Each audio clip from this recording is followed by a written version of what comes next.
Begitu dia kencang itu kan, wah getar semua. Bayangkan yang getar besar itu masuk ke telinga blung.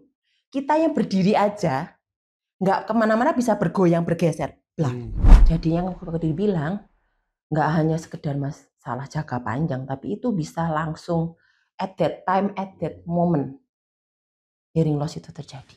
Ada satu ibu-ibu yang dia maksudnya bermaksud baik, memberikan lapangan rumahnya, halaman rumahnya untuk aktivitas ini.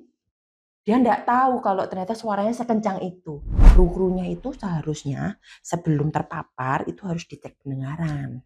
Jadi saya tanya lebih ke orang dewasa, Dok, ya. Kalau untuk bayi, Dok, apakah ada efek tertentu anak kecil dan bayi?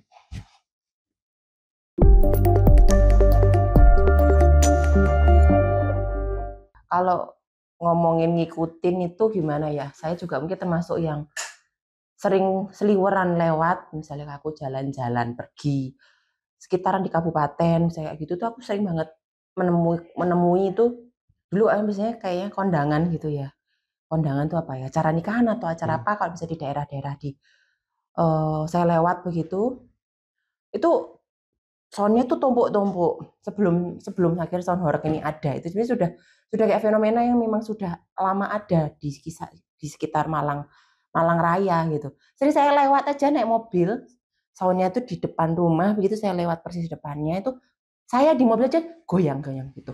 Duh, duh, duh. Saya tuh langsung refleks karena saya memang THT dan saya memang di bidang pendengaran gitu kan. Itu langsung refleks tuh saya langsung ngomong tuh, gimana sih ngrungokno, gimana yang denger gitu. Terus kemudian saya sudah sempat bilang seperti itu, wah gimana lah kok bukannya tambah ke sini mungkin mereka lebih aware tapi malah jadi ada sound horeg. Mungkin kalau ini kan ngomong horeg, tapi kalau ini kan sebenarnya horeg ya, horeg itu kan bergetar. Jadi saya sampai heran, Wi, sekarang kok pakai mobil, kok jalan lagi gitu. Terus soundnya tambah banyak ya. Terus saya sampai, waduh, terus wah ini kalau kita juga tetap diam tuh kan ini menjadi sesuatu hal yang konflik banget lah ya, fenomenal banget lah pasti, karena pasti di sisi lain akan ada banyak pro dan kontra. Sisi penikmat musik suka gitu ya, tetapi kita juga harus aware bahwa fenomena sound horeg ini sendiri tuh punya dampak negatif yang kita nggak boleh diam terus menerus untuk itu, terutama untuk masalah pendengaran kita, kayak begitulah. Oke. Terus kemarin sebelumnya kita sempat interview dengan pelaku sound horeg, salah satu orang paling paling ternama lah di Jawa Timur gitu ya. Terus beliau sempat bilang bahwa sebenarnya sampai hari ini pun belum ada kru dia atau siapapun yang mengeluh atau komplain pendengarannya terganggu. Itu sebenarnya gimana sih menurut ilmu kedokteran, Dokter? Ada nggak Mas kru sampean sampai mengalami gangguan pendengaran atau gimana gitu? Nggak ada. Itu cerita-cerita yang dibangun itu hoak gitu. Saya tiap hari kan di depan SAP dengerin nggak masalah, nggak apa-apa itu. Belum ada sejarahnya. Terus telinganya rusak gara-gara sound horeg itu tidak ada. Belum pernah nemu saya. Ya, kalau misalkan sekarang dibilang belum ada yang mengeluhkan gangguan pendengaran gitu ya, kan kembali lagi mereka mungkin tidak langsung menyampaikan keluhannya. Dan seringkali mungkin mereka juga mengeluhkan karena begini, gangguan pendengaran diakibatkan karena suara bising gitu ya. Mungkin nggak ngomongin masalah sound horeg aja gitu ya. Jadi apapun kalau kita mengalami paparan bising itu yang pertama kali dikeluhkan bisa bukan langsung hearing loss ya atau penurunan pendengaran. Tapi justru kalau di awal kita tuh seperti mengeluhkan telinga kita tiba-tiba terasa tersumbat, buntu gitu ya. Misalnya kalau kadang kita pernah ngerasakan atau mungkin kita nyoba nutup telinga kita sendiri begitu kan ya. Itu kan rasanya kayak masih denger, tapi suara itu rasanya jadi kayak tersumbat. Itu sebenarnya juga bisa menjadi suatu gejala awal terjadinya gangguan pendengaran.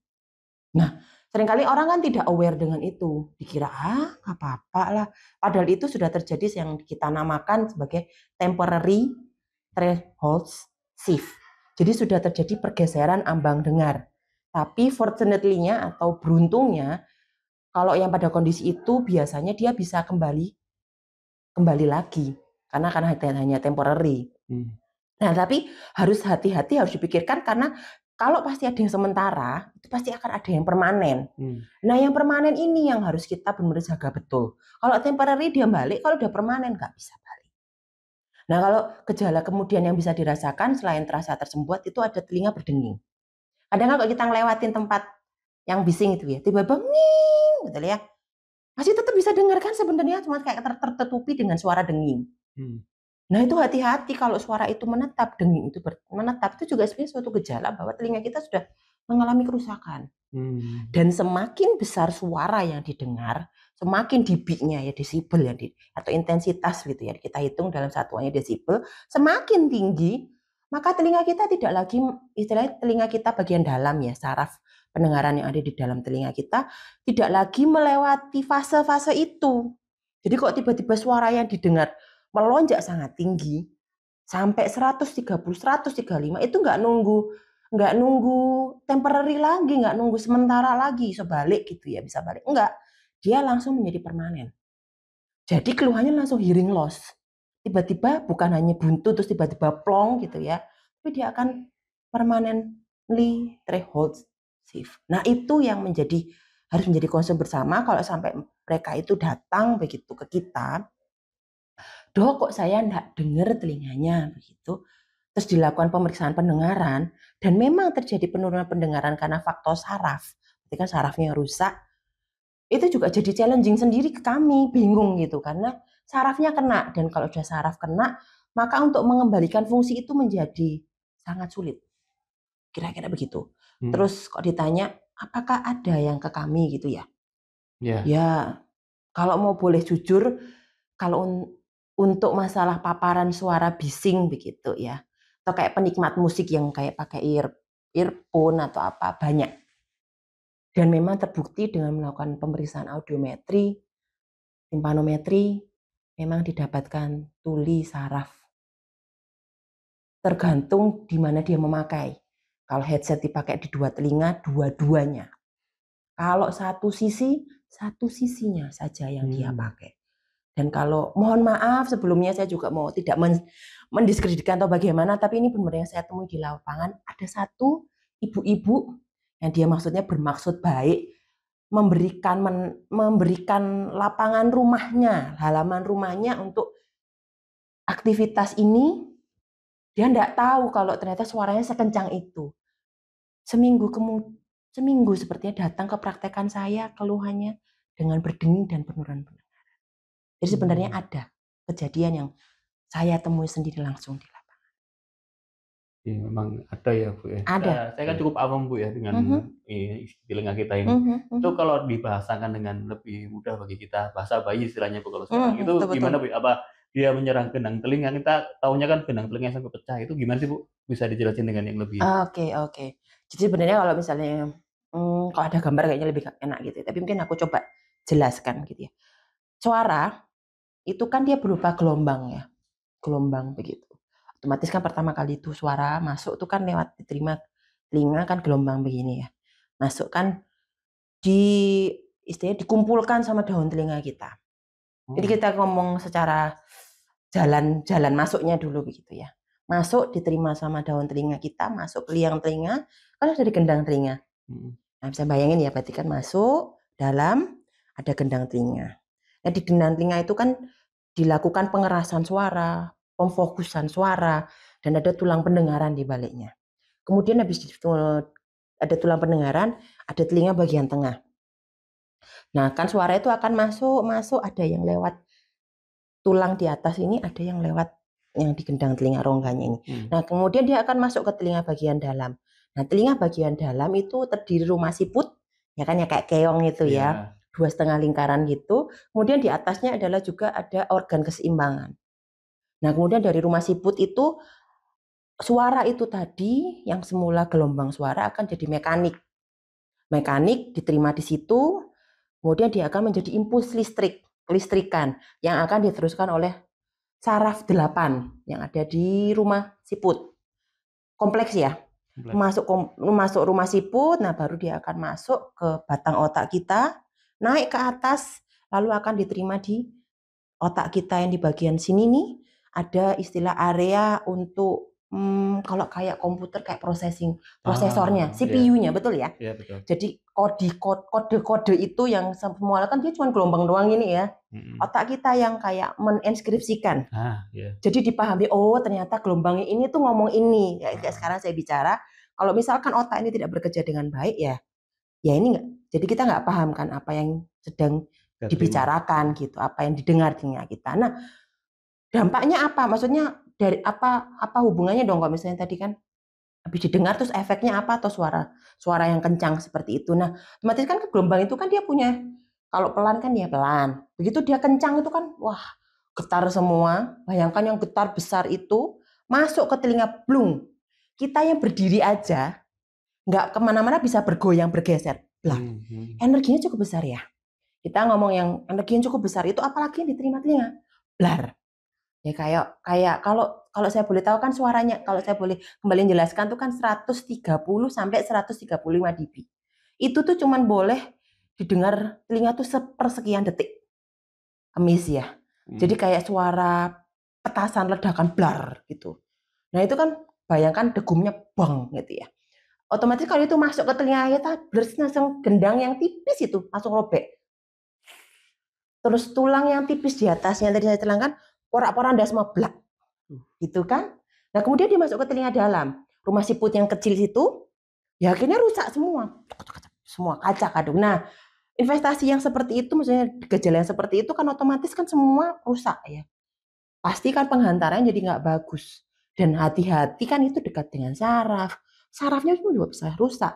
Lah ya sudah, akhirnya sudah dia tidak bisa mendengar dengan baik karena komponen yang ada di dalam telinga rusak. Kalau juga dia sampai begitu kan pasti juga mencederai saraf dan komponen yang ada di telinga dalam kita.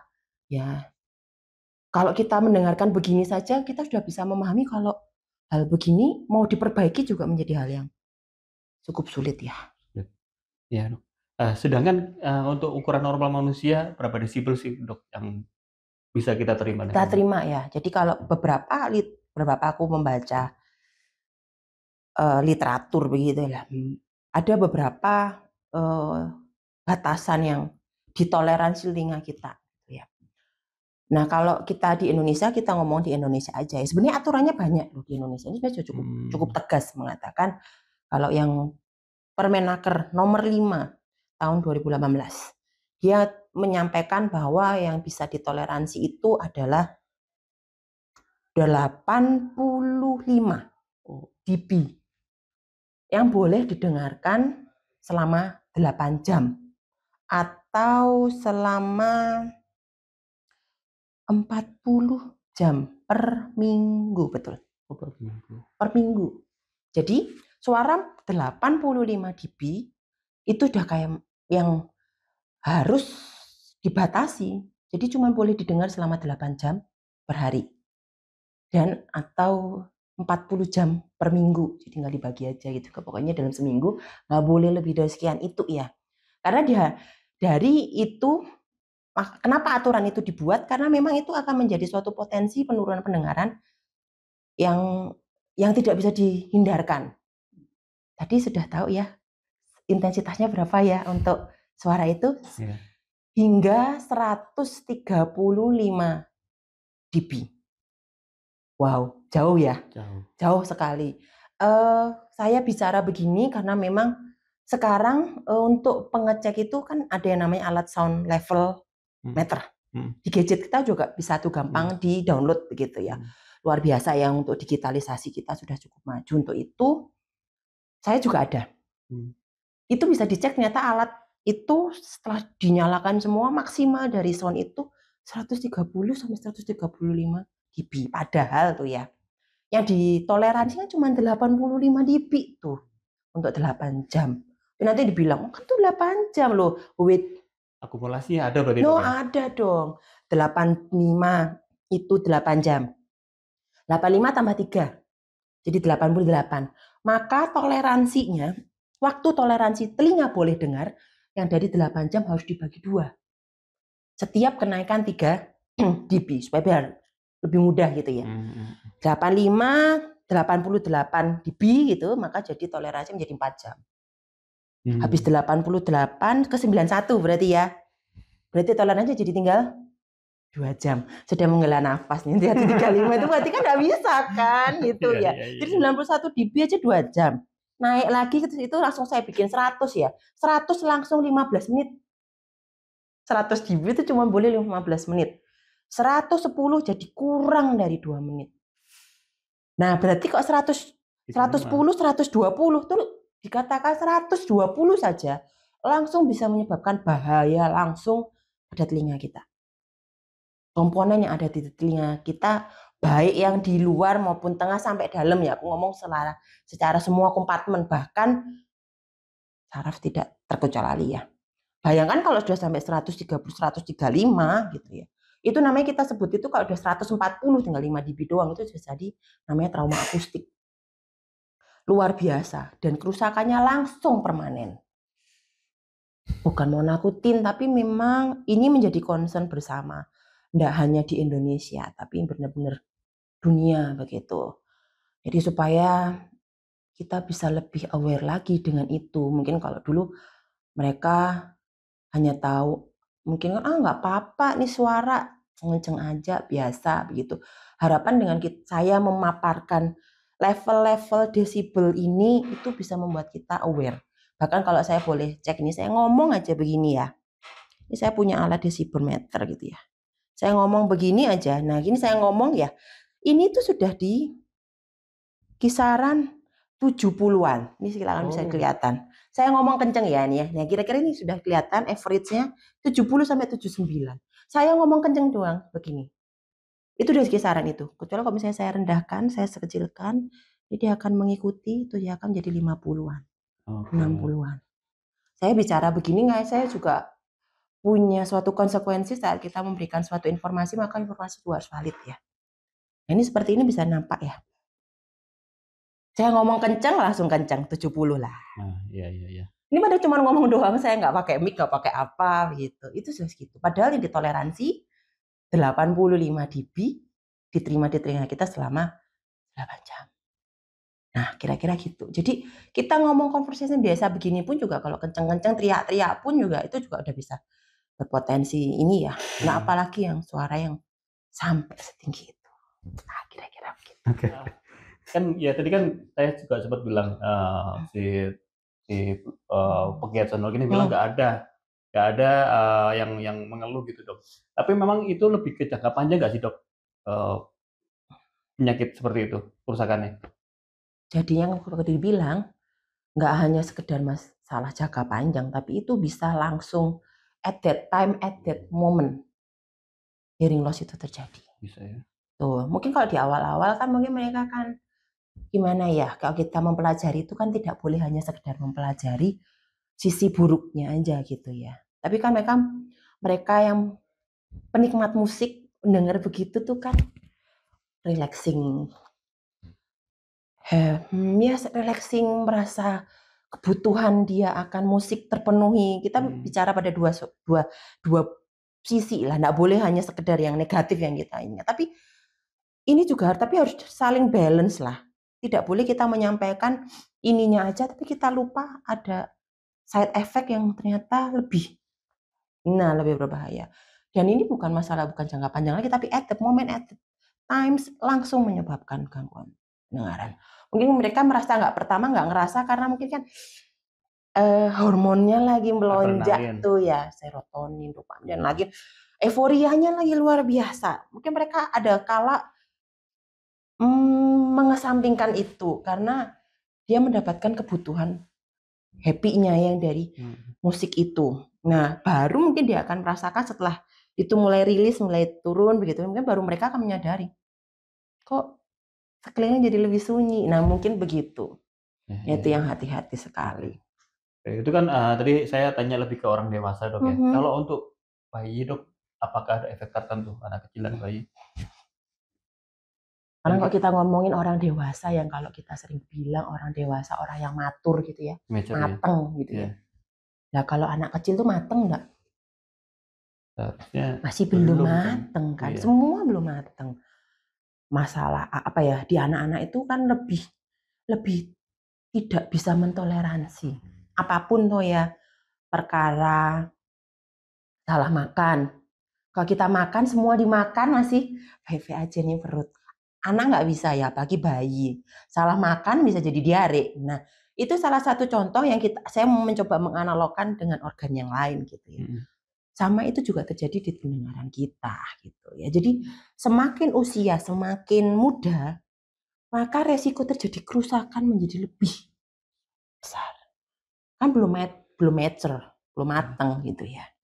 Jadi kerusakannya pun akan bisa berdampak lebih besar. Impact-nya bisa lebih.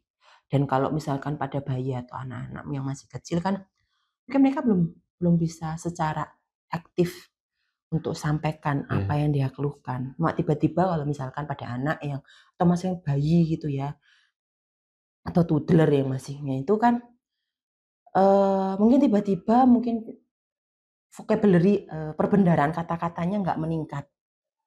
Mungkin sebelumnya dia cuma bisa bilang bapak, ibu, atau mungkin sebelumnya dia bisa bicara satu kata. Harusnya bertambahnya usia, harusnya kan perbendaharaan itu banyak. Dia nggak maju, nggak catch up gitu, nggak naik gitu kurvanya. Nah, hati-hati, itu bisa jadi sudah terjadi itu karena sudah tidak ada lagi input suara yang diterima telinga ya, akhirnya kan proses pembelajaran mereka nggak ada yang maju ya untuk percakapan. Nah, hati-hati di anak tuh seringnya jadi lead itu, dan usia anak-anak jadi yang lebih berpotensi tinggi ya. Selain bayi dan anak-anak adalah usia yang sangat tua di atas kita yang sudah senior gitu kita bilang ya. Atau kalau di medis bilang geriatri gitu ya, usia lanjut. Itu juga sama. Karena kalau usia lanjut kan dia sudah dipakai cukup lama organ ini untuk mendengar. Otomatis kayak saraf dan yang lain-lain mereka menjadi lebih sensitif, lebih mudah mengalami kerusakan. Jadi usia yang sangat muda, usia yang sangat tua itu berpotensi lebih tinggi. Terus misal atau pada populasi-populasi tertentu yang mereka punya penyakit bawaan yang berhubungan dengan telinga begitu. Lah dia punya penyakit bawaan, kena sedikit rusak kan begitu ya. Penyakit bawaan atau punya infeksi telinga sebelumnya, ada gangguan pendengaran sebelumnya. Jadi kelompok-kelompok yang khusus itu pasti punya resiko terjadi kerusakan lebih tinggi. Ya soalnya kita sering lihat ya di video-video ada yang bawa anak kecil, ngeri sih dok. Nah, terus berikutnya kalau itu kan kalau orang yang dengan pengidap sakit jantung itu punya potensi lebih juga coba. Ya, kan gini, kita kalau sekarang ngomongin suara yang kencang, itu ada istilahnya mempengaruhi yang istilahnya audiologik symptom sama non audiologik, atau misalnya keluhan yang berhubungan dengan pendengaran dan ada juga keluhan yang tidak berhubungan atau di luar dari pendengaran. Saat kita mendengarkan suara musik, kalau itu cocok di hati kita, happy kan kita ya dengerin. Ini kan kita punya kesukaan genre musik tertentu. Suka apa, pas itu didengarkan kita kan ikut. Nah, itu kan awal dari sini terus ke kita begitu ya. Jadi itu akan juga itu bisa bertolak belakang kalau kita tidak suka sama suara itu. Nah, itu kan tidak hanya masalah telinganya saja, tapi juga suasana hati bisa berubah. Bisa mempengaruhi heart rate ya, jadi bisa mempengaruhi denyut jantung dan segala macam. Jadi tentunya apakah itu juga akan punya potensi tinggi pada mereka yang punya jantung? Bisa. Karena itu kan mempengaruhi heart rate ya, denyut jantung, pacuan jantung, dan itu kan bisa meningkat. Rate itu akan bisa meningkatnya. Itu hati-hati pada mereka yang punya sensitivitas dengan jantung mereka, jadi punya lebih rentan. Jadi hal-hal yang seperti itu juga harus diperhatikan. Mungkin terakhir dok, kalau saran Bu Dokter bagi mereka yang sudah terlanjur menikmati dok ya, mungkin mereka punya preferensi sendiri lah soal menikmati musik itu. Terus menurut dokter, terutama untuk krunya ya, krunya kan yang selalu ngikutin dia. Betul ya, betul banget. Kan di belakangnya truknya ngikutin dari awal acara sampai selesai, itu gimana dok? Oke, kalau ngomongin masalah ini gitu ya, jadi sebenarnya kan ini ngomongin yang lagi fenomenal tentang sound horeg gitu ya. Tapi sebenarnya kan kalau kita ngomong secara universal, yang harus kita lindungi itu kita benar-benar itu kan pada pokoknya semua suara yang bising begitu ya. Jadi sebenarnya kita tuh sudah ada kayak konservasi pendengaran yang kita punya secara umum gitu ya. Jadi kalau kita ngomongin kita kan nggak hanya sekedar bicara masalah krunya aja ya. Memang itu pasti dia mungkin yang paling resiko tinggi banget karena kan dari awal sampai selesai bawa lagi ke sana, terus kan dia harus sangat dekat di situ. Tapi overall sebenarnya jadi kita ada yang namanya istilahnya konservasi pendengaran. Konservasi pendengaran itu kalau kita ada beberapa langkah-langkah yang bisa dikerjakan begitu. Yang pertama adalah tentu ya menghindari suara bising itu. Tapi kalau yang krunya ya mungkin itu menjadi hal yang nggak bisa, itu pekerjaan saya. Nah itu gimana caranya? Mungkin nggak kalau yang lain mungkin kalau mereka paham mereka menghindari ya sudah tinggal pergi begitu ya. Tapi kalau untuk kru-krunya itu yang mungkin bisa dikerjakan adalah menggunakan pelindung telinga. Kan macam-macam ya, ada earplug, earmuff, ada helmet, ada yang kayak model yang begitu. Dan itu disesuaikan. Kalau memang level dia sangat dekat kan ada beberapa masing-masing earplug, earmuff dan helmet itu kan punya kemampuan untuk meredam bising sampai sekian dB menurunkannya. Kira-kira dipakai mana yang paling fit untuk mereka? Karena tujuannya ya pasti nggak nyaman ya. Pakai begitu, pakai gini. Nah, tapi kan itu untuk jangka panjang mereka gitu. Kalau untuk mereka yang memang tidak bisa menghindari bising. Seperti itu. Jadi menggunakan pelindung telinga.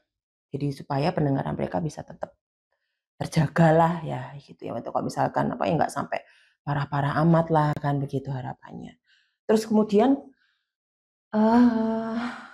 pada mereka yang sering banget terpapar suara bising, konservasi pendengaran itu menyampaikan bahwa mereka yang seperti itu harus rutin melakukan pemeriksaan pendengaran.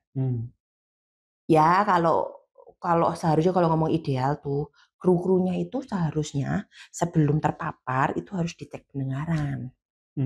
Terus setelah itu gradually rutin gitu mereka harus dilakukan tes pendengaran. Itu lebih objektif kan. Jadi benar-benar tahu beneran tidak terjadi penurunan atau sebenarnya sudah ada terjadi penurunan. Jadi supaya nampak. Jadi memang termonitor. Betul. Jadi memang sebenarnya konservasi pendengaran itu sebenarnya sudah ada sih di kita dan itu memang secara universal semua ada begitu.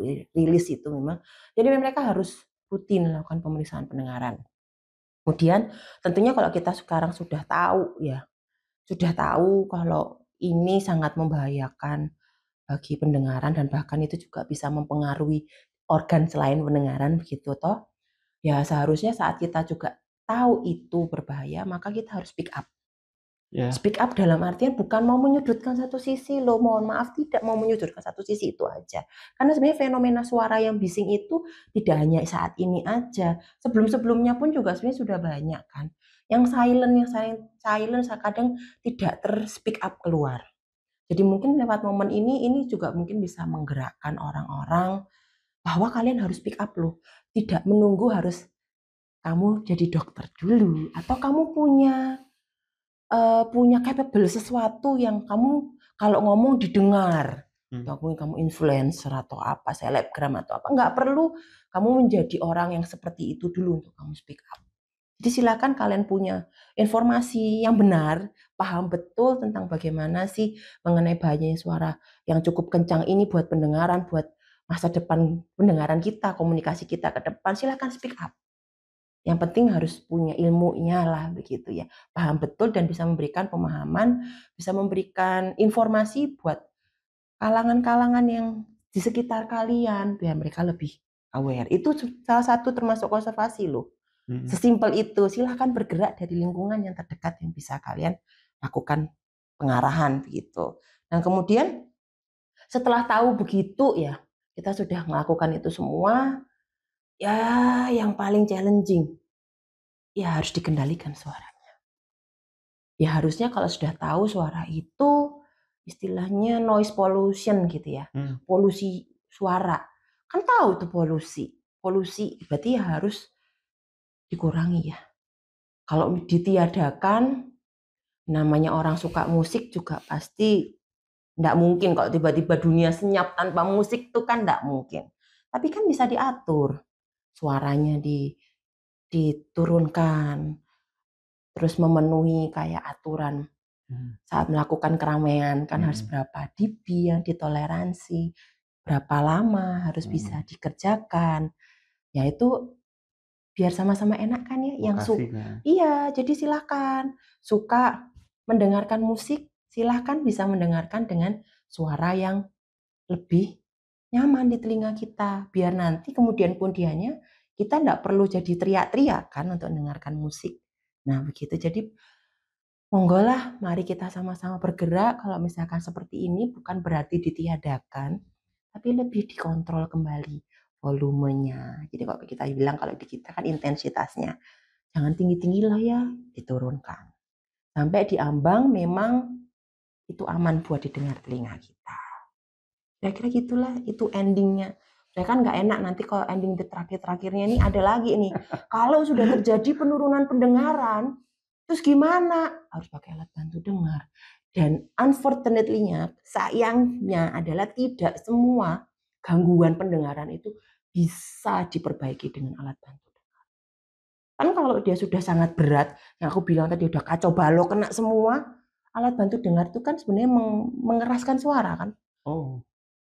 Sama kalau kayak device kita kalau pakai yang alat kita yang kalau pakai earphone yang apa itu ya, atau mungkin yang pakai yang ada yang di sini nih. Nah, itu kan kita sebenarnya itu kan mengadap alat bantu dengar, hearing aid toh.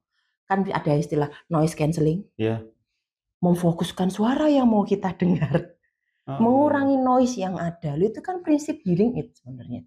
Bedanya tidak ada amplifikasi suara. Tidak selected frekuensi mana yang mau dibesarkan. Nah, sebenarnya alat bantu dengar atau hearing aid itu menambahkan satu fitur ini. Nah, kalau telinga kita tidak bisa terima itu, sudah rusak, sarafnya, komponennya udah rusak, mau dikencangkan seperti apapun kan juga akhirnya tidak bisa. Ya, kira-kira begitu. Jadi, ya kalau bisa, dan saya itu benar-benar kalau seperti ini, saya tuh rindu untuk mengajak semua kalangan itu bisa berperan aktif.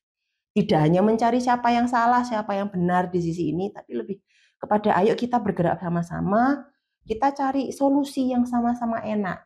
Solusi sama-sama penikmat musik bisa tetap menikmati musik, tapi bagi mereka masyarakatnya pun juga tetap terlindungi.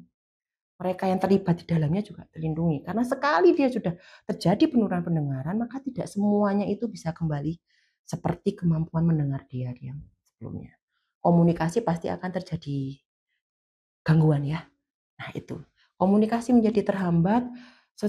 Kemudian kalau sudah komunikasi terhambat, otomatis kan produktivitas manusianya pun, kitanya pun pasti terhambat. Kayak gini lagi ngobrol. Hah? Apa-apa? Hah? Betul nggak? Iya. Terus ngomong apa? Misalnya itu lo tolong pintu ini di apa-apa? Apa sih? Yang jelas ngomongnya. Hah? Lo itu kan sudah mau makan beberapa. Akhirnya kan rekan kerjanya gitu. Gak asik ngomong sama dia, nggak nyambung. Nah, itu kan pasti akan mempengaruhi produktivitas. Terus kalau sudah pendengarannya kayak begitu, efeknya tuh jadi kayak bola panas yang itu pingpong kemana-mana. Produktivitasnya kayak begitu terganggu, pekerjaan kinerjanya menurun, akhirnya kan bisa mungkin kayak sosialnya pun juga pasti berdampak. Gak enak ngajak ngomong dia itu tuh, ngomong gak nyambung, gak mau aku temenan sama dia. Satu, akhirnya dia jadinya kan tidak punya teman. Ini cara yang selain keluhan pendengaran loh ya, intermezzo benar-benar supaya kita tuh bisa lebih kena gitu ya. Gak bisa dengar, akhirnya gak punya teman. Pertama, yang kedua, pas lagi meeting ngomongin apa dia nggak paham. Akhirnya bisa uring-uringan kan dia, merasa itu ngomongin apa sih itu nggak paham, aku di rapat apa nggak paham. Nah akhirnya bisa uring-uringan, rasanya pengen marah-marah, rasanya tuh bisa jengkel sendiri. Dan di sisi itu bisa terjadi akhirnya merasa dirinya tidak berguna, useful ya, nggak berguna aku ya. Aku selalu membuat kesalahan, aku nggak bisa melakukan pekerjaan ini. Nah, udah bisa dilanjutin ya, bisa depresi. Nah, nggak perlu saya lanjutkan ya sampai kemana. Nah, itu efek yang bisa jangka panjang. Ya betul, kita harus memahami efek itu tidak hanya di level sekarang, tapi itu bisa berdampak panjang di kehidupan manusia. Kira-kira gitu.